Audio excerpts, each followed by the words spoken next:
Bonjour Stéphane Borgne. Eh bien, bonjour Laurence Aubron, mais dites-moi, vous rayonnez ce matin, quelle mine superbe, quelle élégance, à la fois sobre et raffinée. Je vous remercie, Stéphane Borgne. En même temps, on est à la radio, hein, c'était peut-être pas la peine.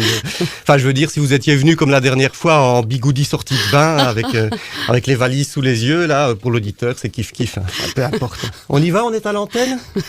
De quoi parle-t-on ce matin, Madame Aubron? Eh bien, les sujets ne manquent pas, Monsieur Borgne. La Catalogne, les propos polémiques d'Emmanuel Macron.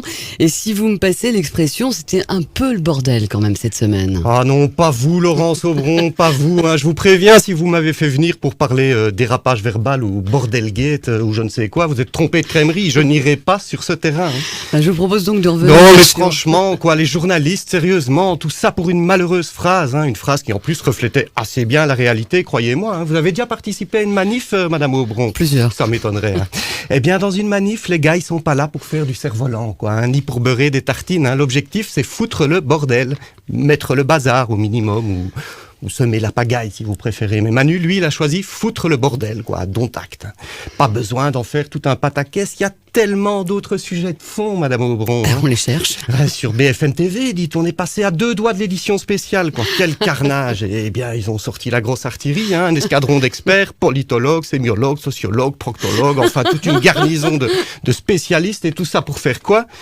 Pour tenter de savoir si un président de la République dérape lorsqu'il prononce foutre le bordel. Il y a un peu de sérieux. À Las Vegas.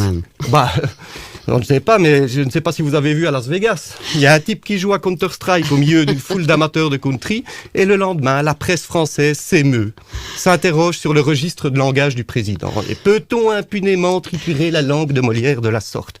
La langue de Molière. Ouais, pas de bol, c'est aussi la langue de Maître Gims. Hein. Il y en a un qui a bien résumé la situation, c'est François Bayrou. Hein? Si, je vous assure, Madame Aubron, ne faites pas cette tête éberluée. Bah, si vous faites une tête éberluée, je vous assure. Soit. Revenons à François Bayrou. Bayrou, il a dit exactement ceci. L'emploi de ce mot grossier, hein, le mot grossier, c'est foutre le bordel, hein, vous aviez compris. L'emploi de ce mot, non, je reprends parce qu'on ne saucissonne pas du François Bayrou, vous comprenez? Donc il a dit ceci.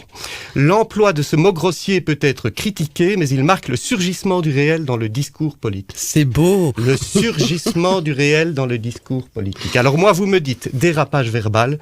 Moi, je vous réponds surgissement du réel. Hein. Je cite du Bayrou. Qu'est-ce qu'il faut pas faire, hein, Laurence Aubron? Non, et puis de toute façon, il y a bien un type qui est incapable de déraper, c'est Manu. Tout est sous contrôle avec lui. Hein. Il s'adapte à son auditeur en permanence, dans le fond et dans la forme.